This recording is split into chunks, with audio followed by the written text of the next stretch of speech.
Մայիսի 16-ին Օտավայի Աստվածամոր կաթոլիկ տաճարում տեղի ունեցավ միջեկեղեցական աղոթք։ Էկումենիկ միջոցառումը կազմակերպվել էր Կանադայում Հայաստանի Հանրապետության դեսպան Անահիտ Հարությունյանի հովանավորությամբ և Կանադայի հայոց թեմի առաջնորդ Աբգար եպիսկոպոս Հովակիմյանի օրհնությամբ։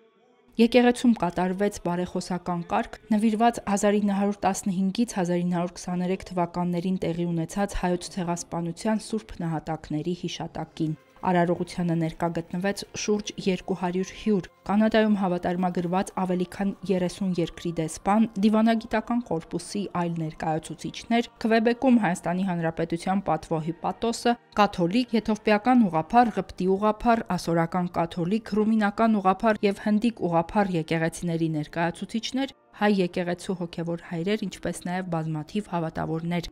Հոգևոր համայնքների պետերին, դիվանագետներին, բարձրաստիճան պաշտոնյաներին և հյուրերին ողջունեց Կանադայում կաթոլիկ եկեղեցու Օտավա Քորնուոլի թեմի առաջնորդ Մարսել արքեպիսկոպոս Դամփուսը։ Մարսել արքեպիսկոպոսը կոչ արեց ներկաներին մտորել ցեղասպանության տևական հետևանքների մասին և համատեղ հանձնառու լինել արդարության, ճշմարտության և խաղաղության վերահաստատմանը։ Հայաստանի Հանրապետության դեսպանն իր ելույթում ընդգծեց, որ հիշատակի արարողությունը ոչ միայն հարգանքի տուրք է նահատակների հիշատակին, այլև հիշեցում լռության, ժխտման և ատելության ծանր հետևանքների մասին։